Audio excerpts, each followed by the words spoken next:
maamulka gobolka Togdheer iyo ka degmada Burco ayaa maanta xariga ka jiray hodheel cusub oo lagu soo kordhiyay magaaladaasi. Dal Wanaaje oo ah magaca hodheelka maanta la furay dhistayna shirkadda qandaraasyada ee Daryeel ayaa waxa ka soo qayb galay xaflad loo qabtay furitaankiisa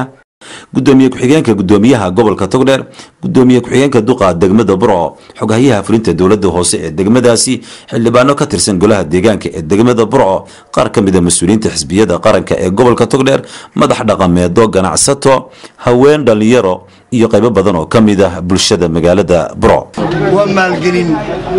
waa investment lagu sameeyay qaranka, waa shaqo abuur bulshada samaysay ee ku dadaashay ee soo guriya noqotay ee diasporada ee dalkooda ku soo noqday.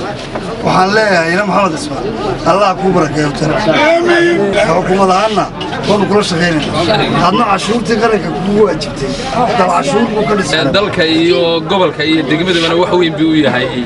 Dal Wanaaje waa hodheel runtiisaan ku arkay casri ah. waxaan leenahay wuxuu leeyahay ku dayasho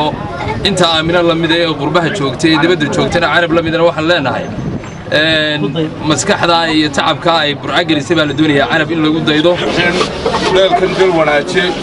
insha Allah taala magaalada lagu wanaajinaya meel wanaagsan Burco uu kaga yaalaa waa meelihii caanka ahaa. Dal Wanaaje ilaahay noo wanaajiyo. gudoomiyaha hodheelka Dal Wanaaje Canab Cismaan Maxamed كرمدا سدح وين وقرب جوجا كنا شراك وبفريتان كمشروعا أي شيكتي إنه هوديل كان أفرين سيدي أو قايب قادن لهايين خرومرك عاصمة اللباد الصومالي لا عاصمة بانها يعني مي بيزنس لكن ولقى يالله واحد على بيزنس كان يدان كهيي لكن هوديل كمان فكري أنا قلت كني أنا هوديل كاستماله صدح كمران ونهاي أصحابه وأهله ayaa waan ku gaarnay inaan hotelka kareysano walaalkay baale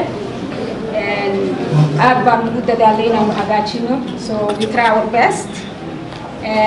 maxay hayday waxaan aad iyo aad u doonaynaa inaan wax ka bedelo Burco reer Burco oo dhan Hargeysa tageen laakiin anagu waxaan doonaynaa inaan Burco dhisno oo aan